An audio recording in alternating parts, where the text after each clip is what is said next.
Buenas tardes. Yo sé que, bueno, ahora me acabo de enterar que soy la última. Me gustaría pediros un poquito de imaginación a esta hora de la tarde, después del calor que hace, de todas las charlas que habéis tenido, de toda la información que habéis recibido. Un pelín de imaginación, porque yo soy consciente que a veces la parte genética y de laboratorio es un poquito chino. Y entonces mi idea a día de hoy es irme con la sensación que me habéis entendido, ¿vale? Y entonces esa es la idea de hoy.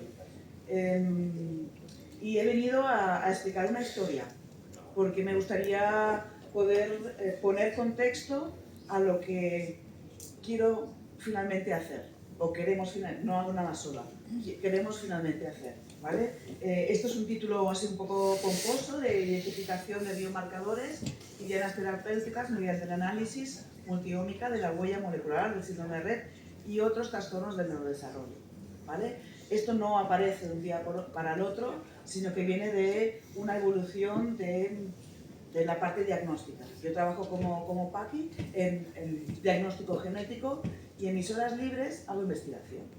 Porque estamos en un país en que la investigación a nivel asistencial, pues lo haces porque quieres, ¿de acuerdo? Así que vamos allá. Como bien ha comentado mi compañera Yalá,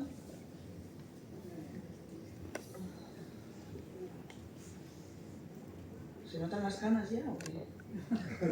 Vale. Vengo del mundo del síndrome de Rett. ¿Por qué vengo del mundo del síndrome de Rett? Empecé mi tesis doctoral en el siglo pasado y fue cuando se detectó el gen que causaba el síndrome de Rett, ¿vale? En ese momento había un montón de cosas que no se conocían, pero tuve la suerte de trabajar con una gran experta a nivel clínico, que es la doctora Mercé Pineda, que sabía de muchas cosas. Una persona muy categórica, pero que sabía de muchas cosas. Y entonces, bueno, me explicó, ¿no? El síndrome de Rett se basa en unos rasgos clínicos que son, pues, hay una aparición de unos rasgos autistas, pero no son autistas. Hay una pérdida del uso propositivo de las manos y del lenguaje. Hay una aparición de unas estereotipias que son muy típicas en síndrome de Rett, que son el frotado de manos. Hay una disfunción respiratoria, que también hemos hablado hoy, y hay una epilepsia. Son rasgos que no os suenan a cosa distinta. Los podéis ir conociendo. Entonces se descubrió el gen MECP2. El gen MECP2 es un gen que está implicado en la regulación global de la expresión génica, ¿no? Hoy hemos hablado de un director de orquesta, pues yo el MECP2 lo considero el director de orquesta. Es la persona que dirige la acción de otros genes. Los otros genes saben tocar, pero no saben ni cuándo ni en qué momento.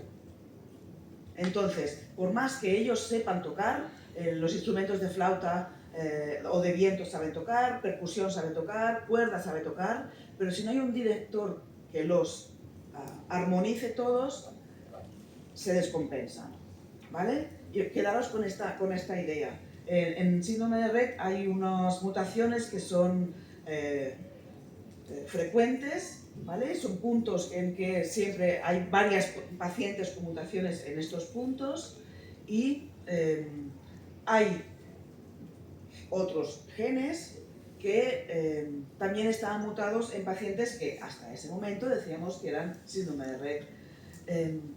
Había casos en que no encontrábamos cuál era la mutación causante del síndrome de Rett. Yo tenía una clínica que me decía, Judith, esto es un Rett. Y yo le decía, pero es que no lo he encontrado la mutación. Y entonces pedimos un proyecto para intentar descubrir estos casos no resueltos, ¿vale? Esto vino acompañado de una explosión en mejoras tecnológicas que nos permitían estudiar muchísimos más genes a la vez, en lugar de un gen, como decía hoy Paqui, un gen, un trocito, después otro trocito, después otro trocito, y estabas 8 meses para un gen. Era como muy, muy pesado, ¿no? Entonces fuimos viendo y mejorando las diferentes técnicas y fuimos viendo cuántos pacientes éramos capaces de diagnosticar y subirnos a esta nueva fase diagnóstica. Entonces lo que vimos Ya os dije, hay que poner imaginación, ¿vale? Lo que vimos son distintas son distintas técnicas que nos permiten detectar mutación en los 3 genes que hasta ese momento estaban relacionados con síndrome de Rett, ¿de acuerdo? Entonces detectábamos el gen MECP2, detectábamos el gen CDKL5, detectábamos el gen FOXG1, ¿vale? Y detectábamos otra cantidad de genes. Pero ¿cómo va a ser otra cantidad de genes? Mi idea era encontrar el 4.º gen, que me explicara que eran otros. Los otros eran un solo gen, el 4.º gen. Nada que ver con la realidad. Lo que fuimos detectando es que lo que inicialmente parecía un Rett, después se encontraba el gen mutado y ya no era un Rett, era una sintaxina o era un Pitt-Hopkins. Entonces, estos son los genes que nosotros en nuestra cohorte de pacientes que creíamos que eran Rett, encontramos mutados y que no eran MECP2. Y esos son los genes más frecuentemente que nosotros vimos mutados. Y que les llamamos Rett-like o Rett Spectrum o como yo vengo del Rett, pues será algo parecido a mi Rett. Si viniese de Angelman, sería algo parecido al Angelman, ¿no? Entonces, no se llaman Rett-like estos genes, ¿eh? Y entonces tenemos, este es el gen de la sintaxina, el Pitt-Hopkins, estos genes los habéis visto hoy, que son genes relacionados con encefalopatías epilépticas también. Y si nos fijamos en cuáles son las presentaciones clínicas más comunes en estos pacientes, se van repitiendo. Se repite tanto el tipo de herencia, dominante, como ligado al X o no, como, pues bueno, hay una cantidad de rasgos clínicos que se van repitiendo. Estos son los distintos síndromes con los distintos genes, y si os fijáis, no está sombreado, pero hay rasgos que se repiten, y se repiten en todos ellos. Evidentemente, Sant Joan de Déu y Judith no fue la única que vio esto. Había un montón de gente que estábamos diagnosticando y que también pudimos ver lo mismo. Y coincidíamos en los genes. Pacientes que creíamos, o los clínicos creían que eran pacientes con síndrome de Rett, también tenían estos mismos genes que nosotros habíamos encontrado mutados. ¿Vale? Estos pacientes, ¿ves? ¿Qué pone 23?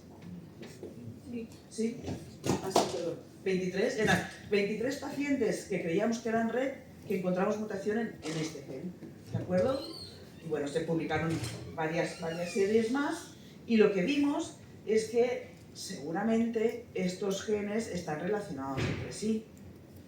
Y eso es lo que a mí me gustaría pensar, porque si resulta que van compartiendo unos rasgos clínicos parecidos y en el mismo momento a nivel de presentación clínica, es posible que lo que esté pasando a nivel molecular pueda ser parecido o no, ¿vale? Entonces, tenemos distintos, el Rett clásico, que eran mutaciones en MECP2, CDKL5, que pasó a ser otro síndrome, FOXG1, que es ahora otro síndrome, ya no era Rett, y hasta ese momento eran variante de epilepsia precoz, los pacientes con CDKL5, variante congénita, los pacientes de FOXG1. Ya no, pasaron a ser una entidad distinta. Y aquí puse un pupurri, el pupurri que yo tenía en mi casa, ¿vale? Rett-like o Rett Spectrum eran pacientes con mutación en GABRA, en MEF2C, en sintaxina, en SYNCAP1, ¿vale? Ese era mi pupurri. Entonces, pensamos, ¿puedo coger un agua? Sí. Es que impresionáis un poco.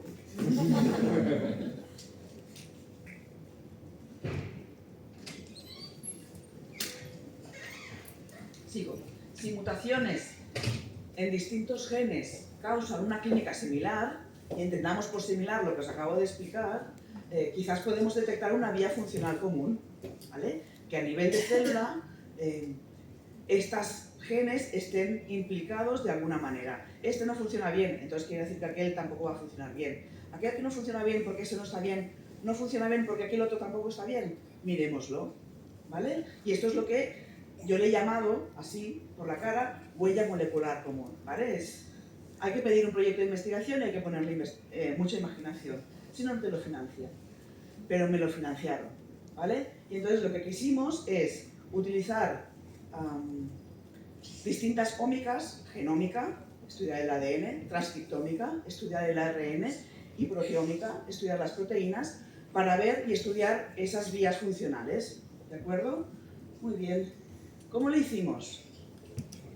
Resulta que, claro, llevamos mucho tiempo estudiando estos pacientes, muchos años, ya os digo, desde el siglo pasado, y lo que queríamos era encontrar un tejido que nos permitiera ser lo suficientemente robusto.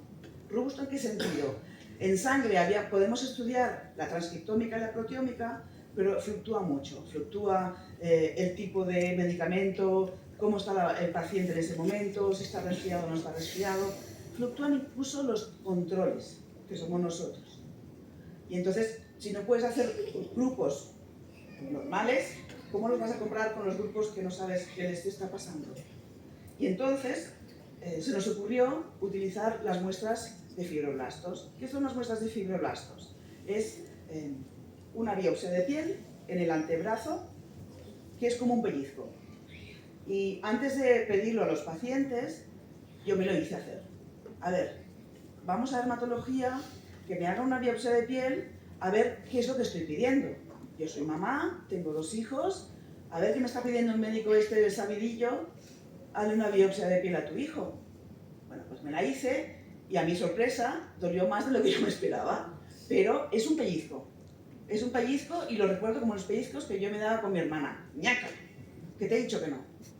¿Vale? Después han pasado el tiempo, esto fue en el 2014, ha pasado el tiempo y yo no me encuentro la cicatriz. Se hace una cascarita y después desaparece, ¿vale? Pero es un pellizco. ¿Qué nos permite este pellizco? Encontrar un tejido que lo podemos cultivar y podemos sacar el ARN y las proteínas que queramos a lo largo de un tiempo determinado. Es un tejido humano, no hay ratones, no hay organoides, no desdiferenciamos estas células, que nos permite ser lo más parecido a humanos siendo un cultivo, ¿vale? Y intentar jugar a detectar esta huella molecular, ¿vale? En todo este tiempo, fijaros, no son pocos los red MECP2 que conseguimos fibroblastos, pero también conseguimos muestra de distintos pacientes con distintas mutaciones y controles, que son siempre muy importantes, ¿vale? Muy bien, yo venía de la parte ómica, de genómica, la transcriptómica y la proteómica era un salto al vacío, no sabíamos si lo que íbamos a hacer lo íbamos a hacer bien. Y entonces detectamos que esta biopsia tú la cultivas en el laboratorio y si no tiene el CO2, el oxígeno y la temperatura que le toca, se estresa. Entonces lo que tú vas a detectar no es debido a que esa célula venga de un paciente que tiene mutación en MECP2, sino porque está estresada. Y eso lo pudimos ver en todos estos puntitos rojos, son genes relacionados con la vía mitocondrial estresados, ¿vale? Y fuimos a ver y qué había pasado. Estaban haciendo obras y se fue la luz el fin de semana, con lo que los cultivos se quedaron sin oxígeno, sin CO2, las células sobrevivieron, pero estaban estresadas, ¿vale? Entonces, fuimos capaces de igualar todos los cultivos para que no estuviesen estresados y lo que viésemos realmente fuesen control y mutados, ¿vale? Eso, la pandemia nos ayudó, nos tuvimos que encerrar y encerré las 2 becarias que tenía, les dije, ¿me descubrís esto? Y lo hicieron. El segundo paso era saber, ¿voy a ser capaz de detectar qué pasa con MECP2 y estas huellas moleculares que quiero detectar en fibroblastos? No es el órgano diana, el cerebro es el órgano diana. ¿El fibroblastos te va a servir? Y esto de aquí sí, imaginación, ¿eh? Esto de aquí es pacientes que tienen mutaciones en FOXG1, en MECP2 y en distintos genes, CDKD5, ¿vale? Y lo que yo estoy detectando en estas manchitas negras es MECP2. Con lo que veo que pacientes que tienen el gen MECP2 mutado, esto es un control, tienen menos cantidad de MECP2. Corazón, eso ya lo sabíamos. Ya, pero yo no sabía que lo podía detectar en fibroblastos.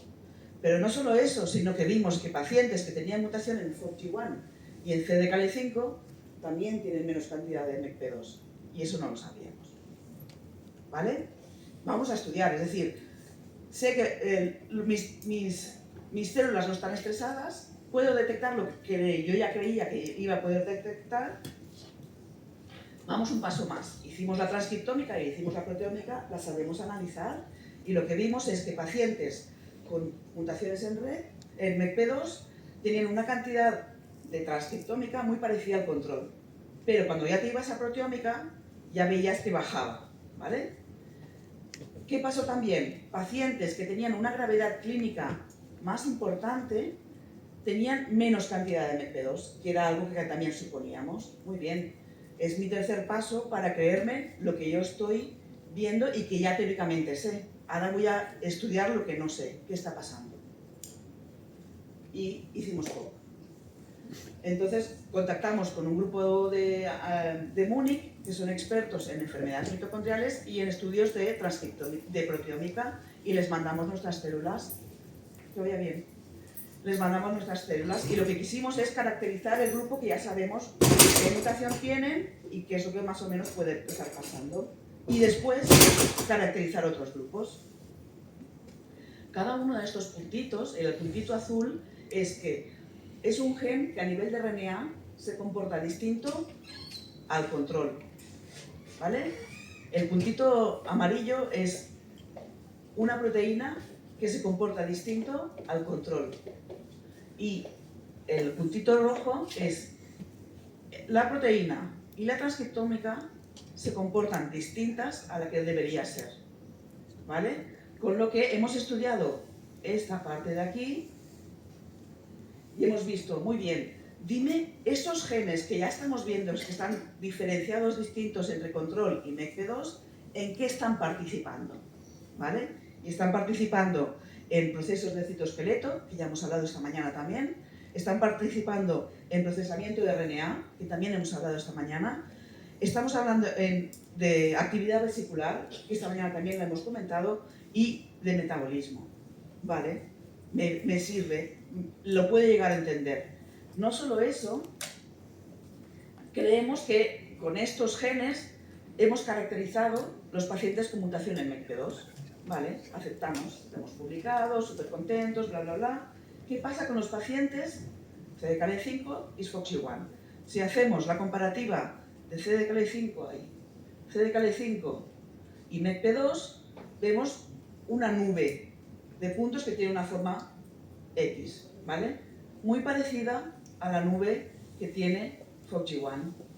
Esta nube también, pero esta nube no, esta nube es redondita, ¿vale? ¿Qué te está diciendo eso?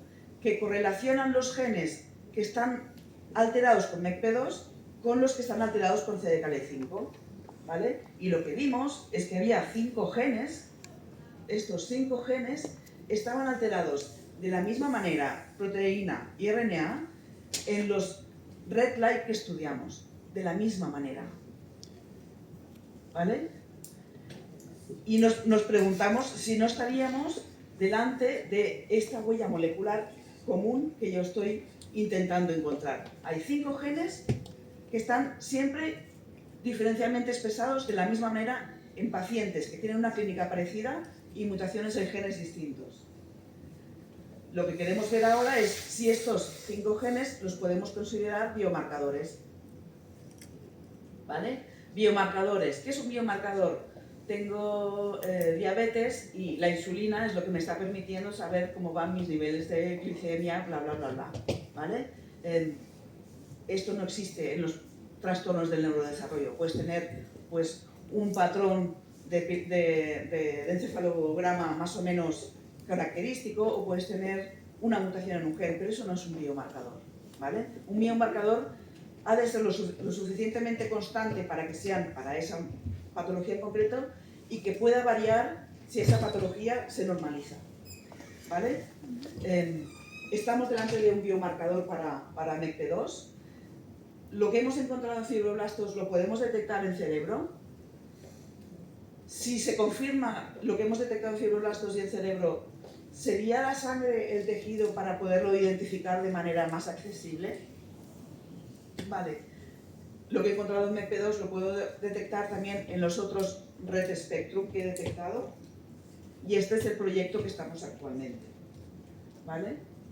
Entonces, a nivel de cerebros, tenemos cerebros y hemos contactado con los biobancos de cerebros nacionales e internacionales de pacientes red con mutación en MECP2 que murieron y dieron su cerebro a la ciencia. Hemos pedido de los mismos trocitos y las mismas ubicaciones un trocito para poderlo analizar y ver que lo que nosotros estamos encontrando en fibroblastos realmente está pasando en el cerebro. No solo eso, sino que hemos visto que el 80% de los genes que nosotros hemos visto diferenciados en fibroblastos también lo están en cerebro. ¿Vale? Por más que no es un órgano diana, fibroblastos nos permite ver qué más o menos está pasando en cerebro. ¿Vale? Y esto es lo que nos gustaría hacer a nivel de sangre. Si en fibroblastos hemos encontrado X, en cerebro lo podemos repetir, dime que en sangre lo podemos encontrar. Y esto es lo que a mí me gustaría, esto es el futuro. A mí es lo que me gustaría terminar haciendo. Estamos en el segundo año del proyecto, esto es mi tercer año.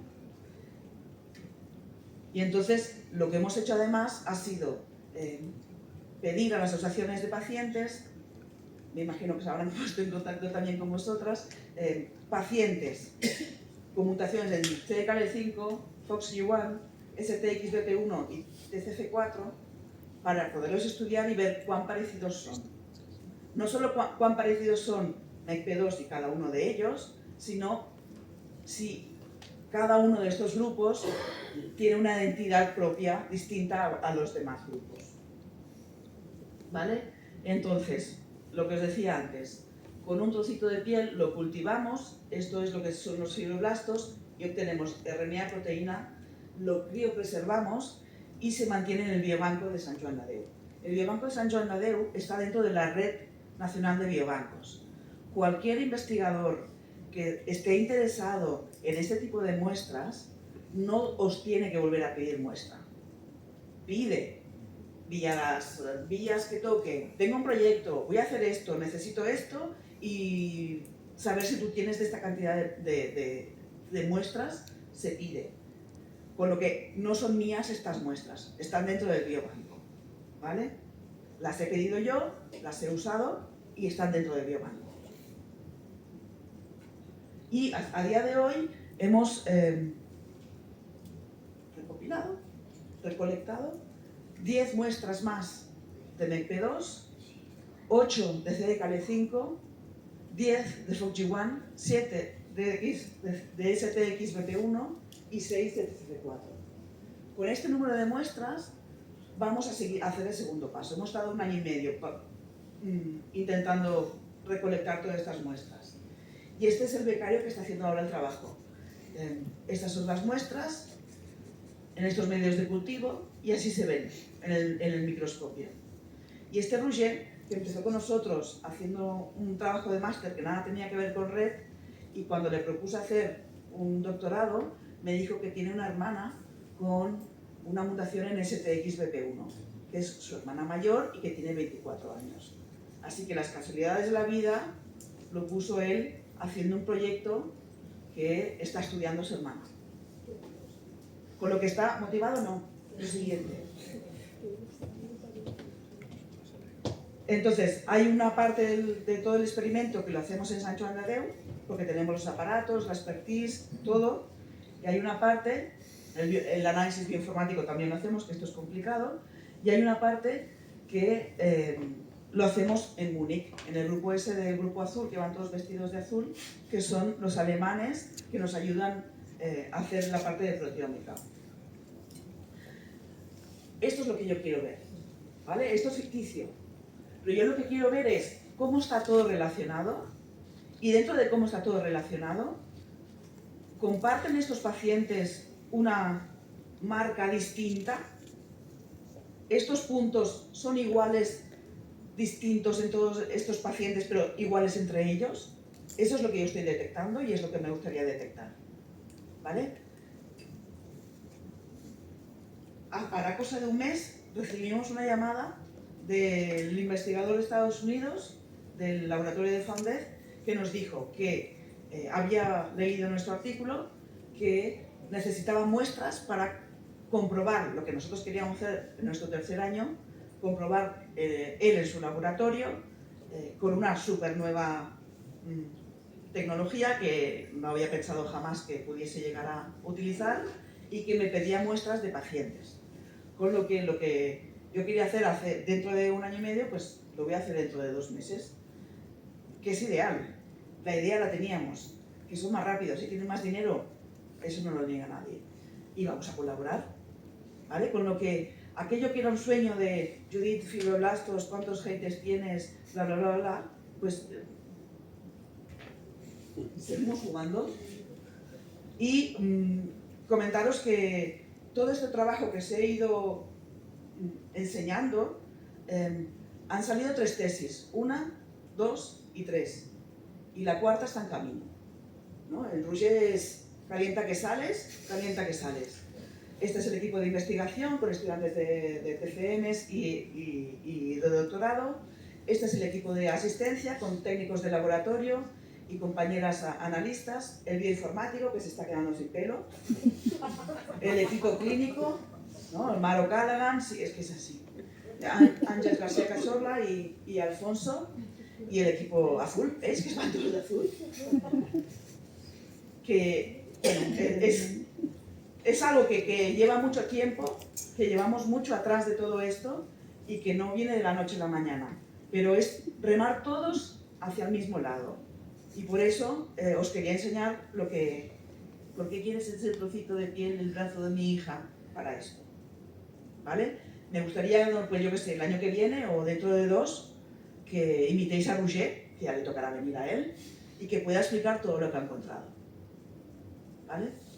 Porque a día de hoy no te puedo decir más. Lo está terminando de hacer los últimos experimentos y es ahora cuando va a empezar a analizar. ¿Que vienen muestras a partir de ahora? Súper bien, porque se van a guardar, se van a cultivar y las vamos a mantener para comprobar todo aquello que vamos a encontrar. Cuando tú detectas algo y crees haber encontrado algo que es común en un grupo de pacientes, tienes que volverlo a comprobar. Y necesitamos pacientes nuevos para comprobar aquello que hayamos encontrado. Con lo que no tiramos nada, lo aprovechamos todo. Y por su padre, que Roger lo va a cuidar como vamos, la niña de sus ojos. Y ya está.